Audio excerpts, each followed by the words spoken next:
Hello goldfish, squids and other lovely sea creatures. I'm Octopus and today, as you can see, we are playing Slava, the latest tier 10 ship added to the game as far as I know.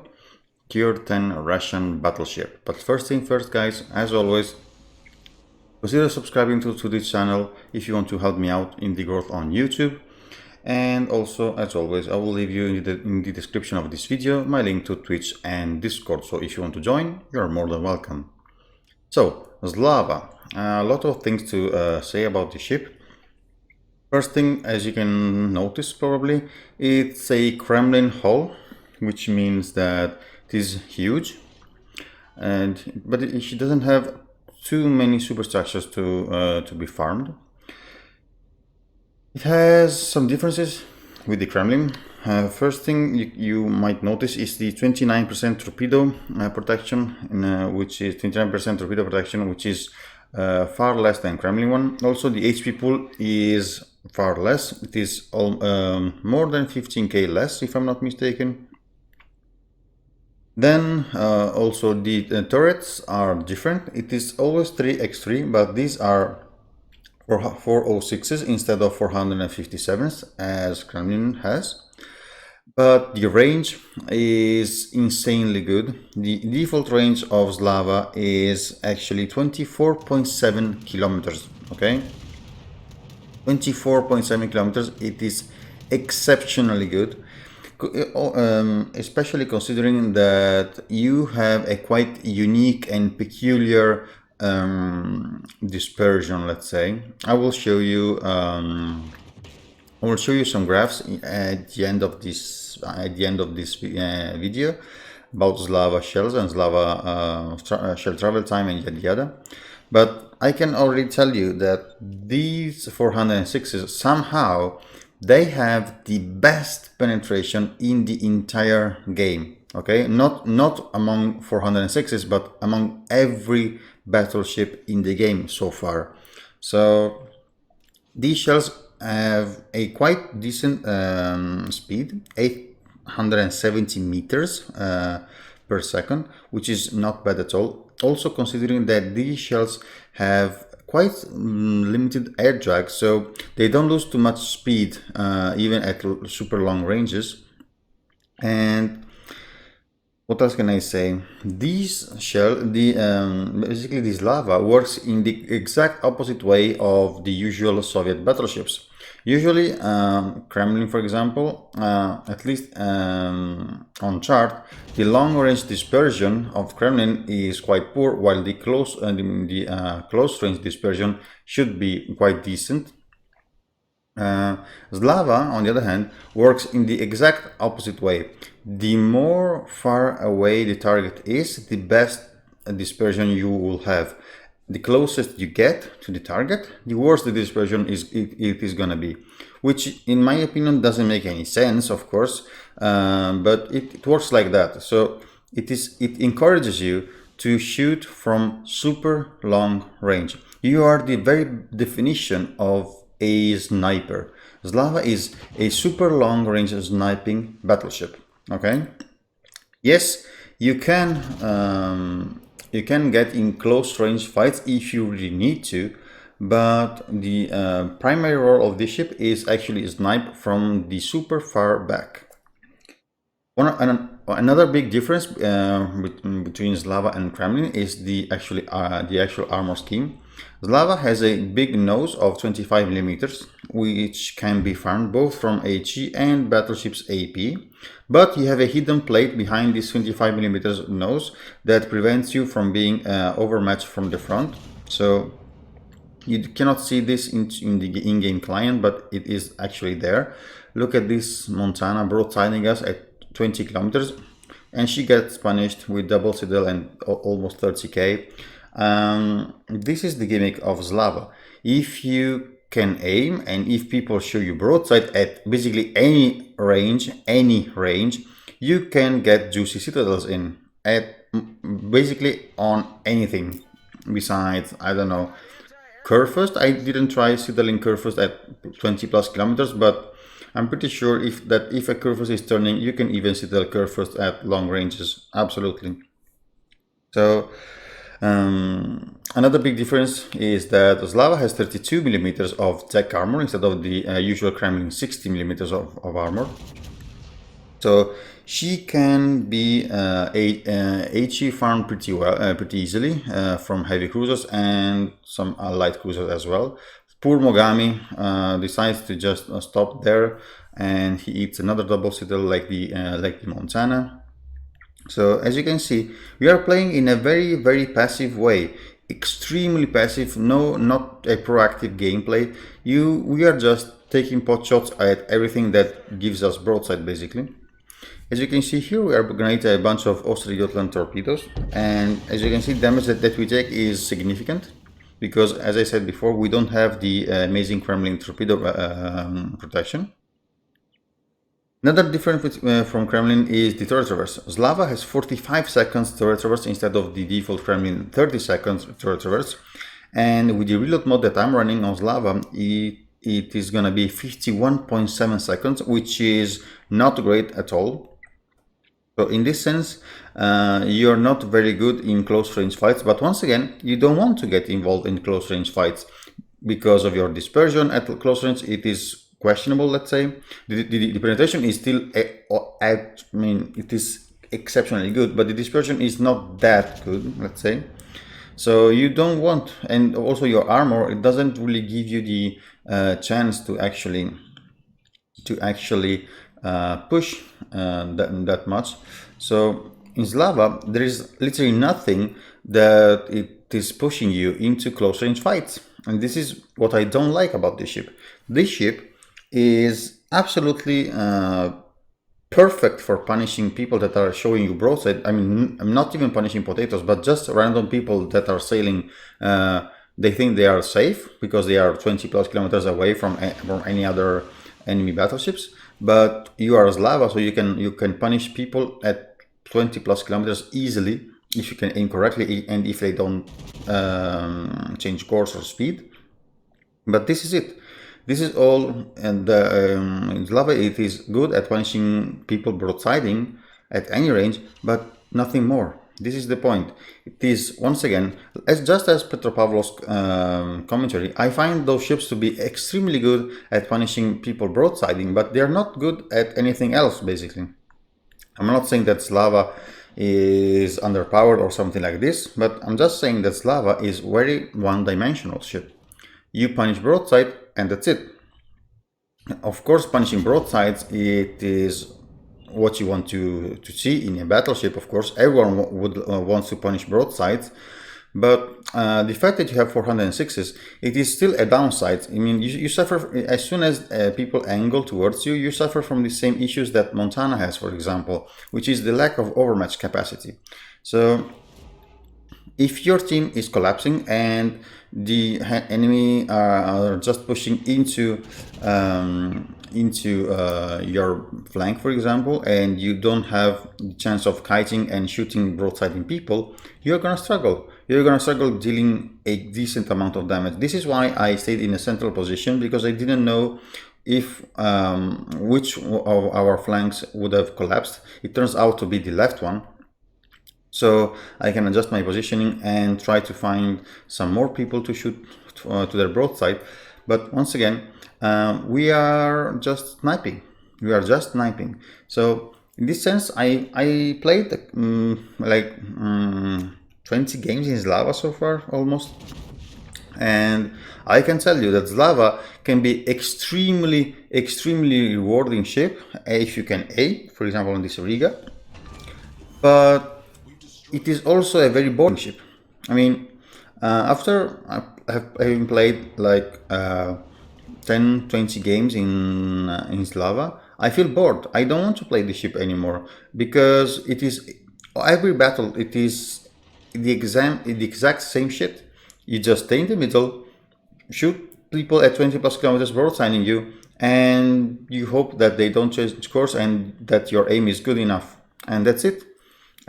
So yeah, if you love this kind of playstyle, if you love to camp in your spawn basically the entire game, sniping people, go for it. It is priced at 63k research bureau points, which is a very huge price. So if you really want to go for it, but I mean, I wouldn't say this Slava is not a good ship, but it is not too fun to play. I mean, it is awesome to black people across the map first time that you're actually playing the ship, but you can get bored pretty easily by the ship, in my opinion. I mean at least I was bored by the ship pretty easily and fast. So absolutely, this ship is kind of game breaking in the sense that imagine putting like 2-3 Slavas per team every single match. No other battleships are gonna push anywhere because they fear to be flanked and citadel from the flank from every single angle. So in this sense, it is absolutely not a good addition to the game. Absolutely. Also, the fact that you are more precise at super long range than at close range, it doesn't make any sense, and it is not a good addition to the game. Absolutely. But in this sense, I hope that the fact that it is for research points at least, and not for call, for example, it will discourage. I mean, not discouraged, but not too many people are gonna have the ship in the short term at least.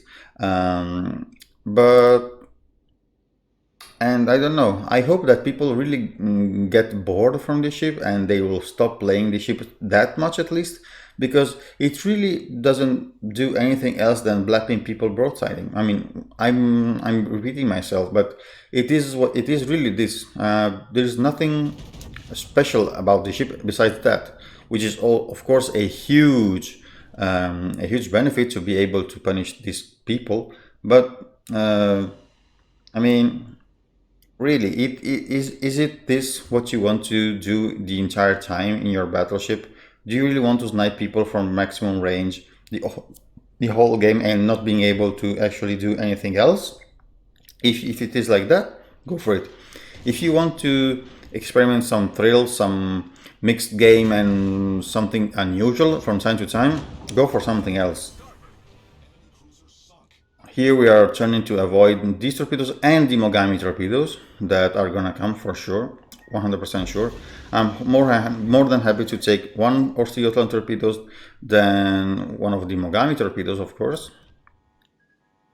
And as you can see, this game is pretty easy. I showed this commentary, I mean, I showed this replay, but I could have showed a couple of other replays, but it is, I mean, honestly, it is always the same shit.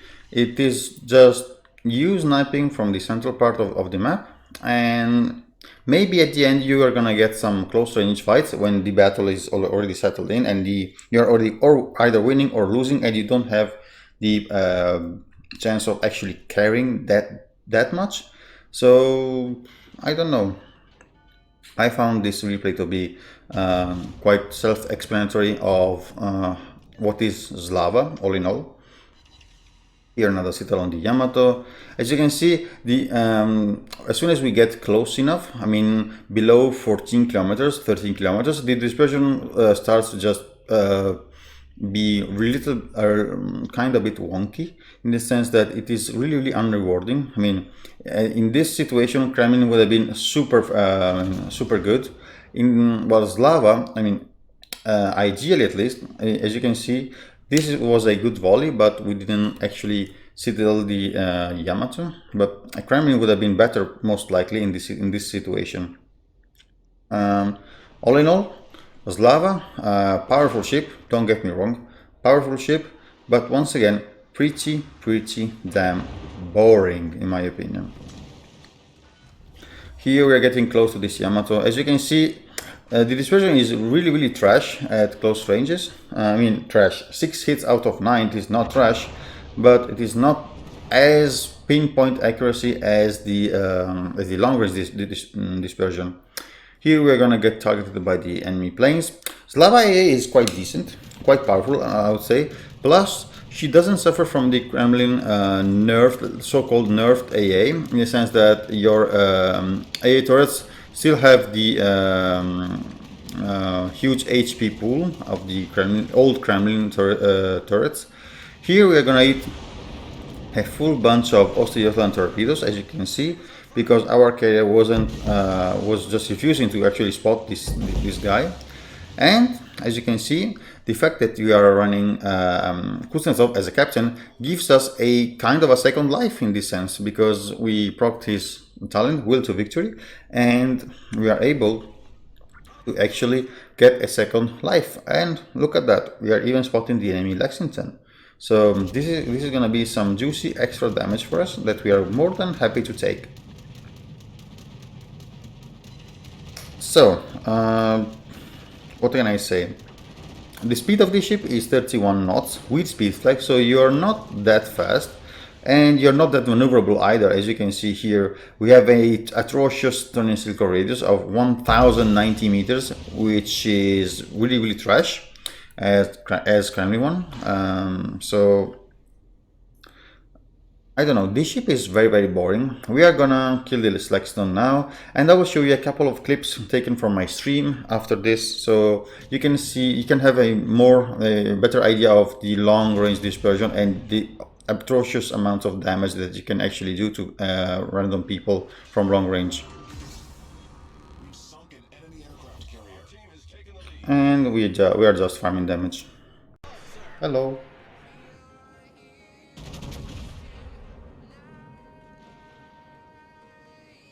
Can we actually get a decent volley on this guy now?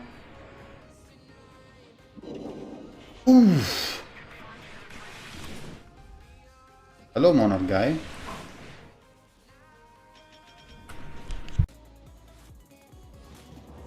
Let's see about this Iowa. 24 kilometers away. Let's see.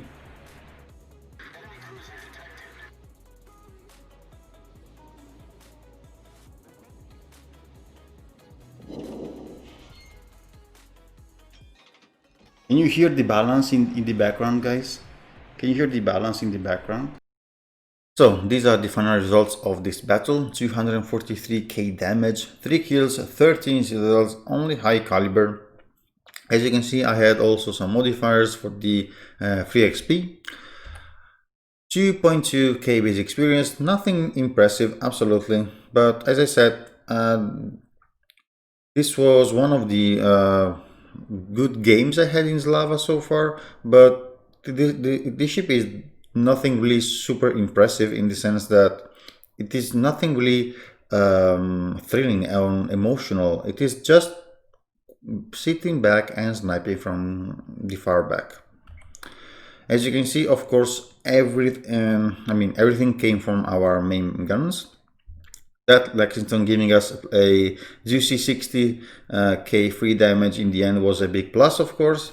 But as you can see, we blapped cruisers and battleships left, right, and center with relatively ease. We didn't tank anything. 720k potential damage. Once again, you want to stay in the back and farm. I'm not sure how I got 35k damage upon my spotting. I'm not really sure, but hey, I'll take it. And finally, credit earnings. As you can see, I had some flags and modifiers and everything I could. So we got 43k commander XP plus 13k free XP, which is a big plus, of course. So this is the graph of the penetration and the shell travel time of most tier 10 battleships. As you can see, this one is Slava, this one. This is Thunder, Yamato, Shikishima, and Republic, and Ohio as well. So this is the actual shell travel time. As you can see, at 21 kilometers, Slava shells take 10.4 seconds to actually reach the target. The closest one is Shikishima, which is 11.4, which is 1 second more. And you can go here, this is Kremlin, this is Republic, Yamato, Thunder, and finally Ohio, which is 13 seconds at 21 kilometers. But so Slava has by far the fastest shells. at tier 10, absolutely, at all ranges, basically. As you can see here, it is all and at all ranges. And this is the penetration value. As you can see, only at super close range, it is beaten by Republic for some reasons. Republic 431s. But as soon as you cross like 2 kilometers, Slava penetration is actually better than anything else. And as you can see here, this area around 14 kilometers, it is the area where there is this huge penetration gap between Slava and anything else. Here we have, say, 672 millimeters of penetration instead of 602. So there is a huge gap here, and even at super long ranges, Slava still can penetrate 570 millimeters, while the closest one of penetration wise is Shikishima as 520. So Slava has with 406s, so the caliber is the by far the lowest one. But I mean, if compared to Shikishima 510s, Slava has still at least, I mean, almost 10% more penetration than Shikishima. Okay. Also, this is the angle, the impact angle over distance. So once again, this is the shell travel time. No, sorry, this is the penetration, and this is the angle of impact. As you can see, at maximum range, the angle of impact of Slava shells is 15.5 degrees. The closest one is Shikishima as 17.8, and the far one is Ohio 24 degrees. Okay, so this is also a reason why Slava penetration is so good, because the angle of impact is so little that the actual shell doesn't has to go through less armor basically to just penetrate. So this is a big factor, and this is why Slava has by far the best long range gun performance in the entire game so far. If you ask me, this doesn't make any sense to have this caliber of guns outperforming every other caliber of guns, which in even Shikishima Mighty 510s, but you know, Slava is something else apparently. So we are gonna go to our Slava configuration in our port now. So this is our Slava. Let's start with the equipment. You don't get to choose anything here, so let's start with the upgrades. Turret, survival, honestly. You can even go for auxiliary and AA, but I don't know. I find this to be much more valuable. Here, more tankiness. Here I go for the better dispersion, but honestly, considering that you have a quite bad turret traverse speed, I would go for this one. So this Slava dispersion is already exceptionally good, so I will just switch for this one. So with this upgrade, we can go down to back to 45 seconds base turret traverse. Here, propulsion. You can even go for damage control system modification 2 if you want, or steering gears, but since you are gonna snipe from the far back, you want to be able to accelerate in the faster way to just dodge incoming shells, maybe. Then concealment, Slava concealment, I didn't mention, it is great, 13.2 kilometers with full concealment build, so you want to make use of your concealment, absolutely. And sorry about that. And finally, main battery reload time, because having more range on a ship that has already 24.7 kilometers of maximum range, it is just stupid in my opinion. So if you want to get this for the memes, you can go for it, absolutely. But the most valuable upgrade, it is by far this one, since Slava by default has 33.5 seconds of reload time, which is not great. Captain wise, of course, Kuznetsov is by far the best captain that you can slot for its unique talent, will to victory. Also, if you happen to score the first blood, you can get emergency reserve, but this is not as useful as this one. This one is absolutely overpowered in the game. So this is, as you can see, the captain that I run on the Kremlin. So it is not exactly the best captain for Slava, but it is quite good. It is still quite good. So priority target, adrenaline rush, superintendent, concealment expert, fire prevention. Then you can, I mean, honestly, I would switch basic source of survivability for like expert marksman and expert loader, or you can keep this one and switch jack of all trades for expert marksman. But I wouldn't do that because Slava, unlike Kremlin, for example, no, sorry, you don't have limited amount of damage control party, but the reload time of this damage control party, it is 68.4 seconds with the with jack of all trades and the flag, while if you look at Kremlin one, it's 38 seconds without the captain. Okay, so you don't have those fast reloading damage control party that can actually help you in close range fights, once again because you don't want to get in close range fights. So this is standard damage control party. So if it happens to you to come under some kind of pressure and HE spam, and maybe the carrier it is going through with torpedoes and HE bombers, whatever, having this one is, you are gonna have getting more value out of this skill on Slava instead of Kremlin, for example. Considering especially that Kuznetsov has this improved skill, it is absolutely, I would not say mandatory, but it is a quite useful one. So if you want, you can easily switch this one for expert marksman and expert loader. No, what the fuck? Misclick. Sorry about that, guys. So we were talking about the flags. Nothing special to say here. Just run the standard battleship flags, which is reduction in fire duration, better heal, more speed, faster reload of consumables, better AA. Slava AA is quite good, so you want to get value out of it. Also, considering that you are going to isolate yourself because you want to snipe from the back, the carrier might think that you are an easy target to pick, but you are not. Of course, you're not gonna shred planes like left, right, and center, but you're gonna make the carrier pay the price if she wants to strike you. And ramming flag, why not? If it happens to you to be in nose-to-nose situation against another BB, this might be an option. Why not?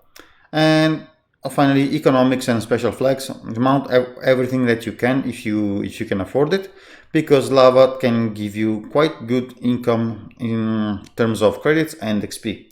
So this ship is broken, and it is also a very, very I don't know how to say, curious design, unusual design, let's say, for the gun performance. Let's put it this way. I don't think this is a good addition to the game. Absolutely not a good addition to the game. I think this ship is overpowered. I'm not sure. I mean, she can do something that no other BB can do, yes. But on the other hand, once you want to push in, you have to be extremely careful. So you can play around Slava by not showing her broadside. Easy, because once again, this ship doesn't have the overmatch capacity. She has 406s once again, but she has insanely good dispersion at long range. So this ship will force you to just angle towards the ship the entire game, because as soon as you give her broadside, she will shoot at you. Absolutely, at any range. So in this sense, the ship will just force people to angle towards her in order to prevent the ship to just get devastating volleys at long range. But once you angle towards the ship is not that scary anymore. So I don't think Slava is overpowered, but still I don't think this is a good addition to the game. Absolutely. Do I recommend the ship? Once again, if you like to snipe from the backline, go for it. If you like a some sort of active gameplay and more getting involved in close range fights, getting the fight for the caps, don't go for this ship. It is gonna upset you and you're gonna dislike the ship very, very much. So once again, guys, this was my Slava commentary. I hope you enjoyed it. If you did, leave a thumbs up and a comment down below. Subscribe to the channel for more content like this. I will leave you in the description of the video my links to Twitch and Discord. If you want to keep in touch with me, you're more than welcome to join. Thank you for watching, and I will catch you next time.